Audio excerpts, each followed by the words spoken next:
Hello दोस्तों, मैं हूं सिमरन और स्वागत करती हूं आपका फिल्मी टीवी चैनल में।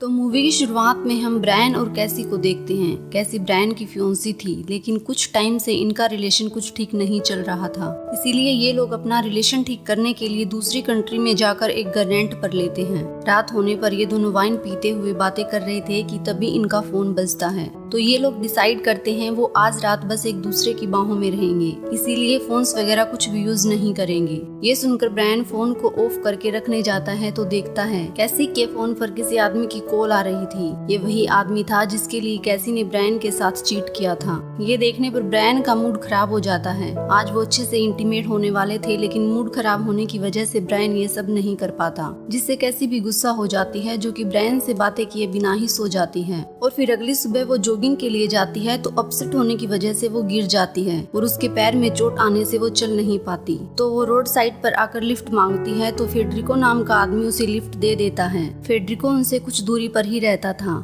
और फिर वो कैसी को उसके घर छोड़कर जाने लगता है। तो ब्रायन और कैसी टाउन जाकर शॉपिंग करने की बातें करने लगते हैं। ये सुनकर फेडरिको बोलता है वो उन्हें टाउन ले जा सकता है क्योंकि यहाँ टैक्सी वगैरह नहीं मिलने वाली, पर यह सुनकर ब्रायन उसे मना कर देता है और फिर ये लोग अंदर जाकर इंटीमेट होने लगते हैं। तो फिर से ब्रायन को कैसी के चीट करने की बातें याद आने लगती हैं। वो इंटीमेट होना छोड़कर अपसेट हो जाता है। वहीं दूसरी तरफ हम फेडरिको को देखते हैं जो ब्रायन और कैसी को उनके घर में लगे हिडन कैमरास की हेल्प से देख रहा था। और फिर अगले दिन ब्रायन और कैसी फेडरिको की गाड़ी में शॉपिंग करने टाउन जाते हैं। तो वहाँ भी किसी बात को लेकर इन दोनों के बीच फाइट हो जाती है, जिस वजह से कैसी वहाँ से किसी तरह वापस घर आ जाती है। वहीं ब्रायन भी अपसेट होकर पास के ही एक बार में चला जाता है, लेकिन वहाँ फेडरिको आकर ब्रायन से बातें करते हुए उसे काफी ड्रिंक पिला देता है, जिसके बाद वो उसे बोलता है कि आज रात उसकी जगह पर वो उसके घर जाएगा। और सच में ही फेडरिको कैसी के पास पहुंच जाता है। कैसी हल्की नींद में थी तो फेडरिको उसके बाल सहलाने लगता है। कैसी सोचती है ये ब्रायन ही है जो उसे मनाने की कोशिश कर रहा है, और तभी वो नींद में ही उसे किस करके सो जाती है।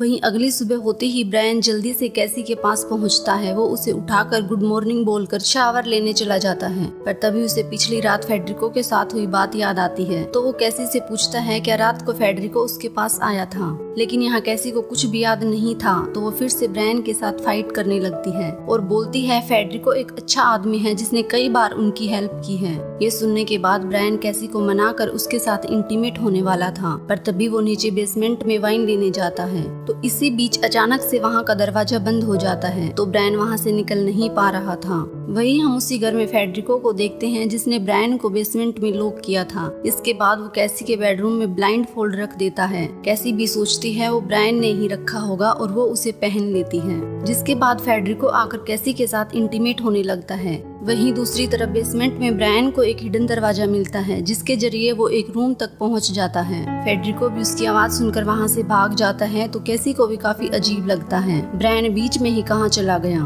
और तभी उसके पास एक वीडियो आती है जिसमें वो देखती है ब्रायन बार में 2 लड़कियों के साथ इंटीमेट हो रहा था। ये देखने पर वो काफी गुस्सा हो जाती है। वहीं ब्रायन के उस रूम में आने के बाद वहाँ के टीवी पर फेडरिको और कैसी की वीडियो देखती है जिसमें वो उसके साथ इंटीमेट हो रहा था। ये देखने पर ब्रायन भी काफी गुस्सा हो जाता है और जब कैसी ब्रायन को ढूंढते हुए आती है तो वो उसे उसकी वीडियो दिखाती है। ब्रायन उस रात के बारे में कैसी को समझाने लगता है, पर तभी कैसी गुस्से में आकर फोन को फेंक देती है। वो फोन दीवार पर लगे मिरर पर जा लगता है, तो ये शॉक हो जाते हैं क्योंकि मिरर के पीछे हिडन कैमरा लगा था। उस कैमरा को देखने से ये दोनों समझ जाते हैं कि ये फेडरिको का ही काम है, और तभी फेडरिको भी देख लेता है उन दोनों को कैमरास के बारे में पता चल गया है। तो वो उनके घर पहुँच जाता है। ब्रायन और कैसी काफी डरे हुए थे, तो वो बोलते हैं इसके बारे में वो किसी को कुछ नहीं बताएंगे, पर यहाँ फेडरिको कुछ सुनने को तैयार नहीं था। वो बोलता है उसने काफी लोगों को ऐसे देखा है, लेकिन अब उसे कैसी से प्यार हो गया, और तभी वो नाइफ से ब्रायन पर अटैक करने लगता है। ये देखने पर कैसी ब्रायन को बचाने के लिए अटैक करके फेडरिको को मार डालती है।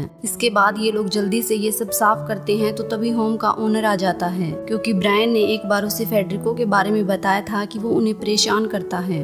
यहाँ ब्रायन होम ओनर को बोलता है अब सब ठीक है, अब उन्हें कोई परेशान नहीं करता। ये सुनकर होम ओनर वहाँ से चला जाता है, लेकिन हम देखते हैं वो सीधा फेडरिको के घर जाता है, जहाँ वो वही कंट्रोल रूम में देखता है और वीडियो देखने से उसे पता चल जाता है कि ब्रायन और कैसी ने फेडरिको को मार डाला है। इससे वो काफी गुस्सा हो जाता है क्योंकि ये दोनों साथ मिले हुए थे और तभी वो वापस कैसी के पास जाकर बोलता है उन्होंने ये सब नहीं करना चाहिए था। यहाँ ब्रायन होम ओनर को भी मारने वाला था, पर तभी वो ओनर अपनी गन निकाल कर बोलता है उसके पास कोई और रास्ता नहीं है और वो ब्रायन को मारने ही वाला था कि तभी कैसी अटैक करके उसे भी मार डालती है। जिसके बाद ये लोग उनकी बॉडी को ठिकाने लगा कर वहाँ से निकल जाते हैं। ये लोग फेडरिको के घर जाकर सभी वीडियो टेप तोड़ देते हैं और फिर मूवी के क्लाइमैक्स सीन में हम देखते हैं कि घर के बाहर भी कैमरास लगे हुए थे, जिनके जरिए वो सब एक इलीगल वेबसाइट पर लाइव चल रहा था और जिन लोगों के पास इस वेबसाइट का एक्सेस था वो ये चीज देखने पर शॉक थे, लेकिन वो इस चीज के बारे में पुलिस को भी नहीं बता सकते थे क्योंकि यहाँ हर चीज इलीगल थी। बस यहीं पर मूवी का एंड हो जाता है।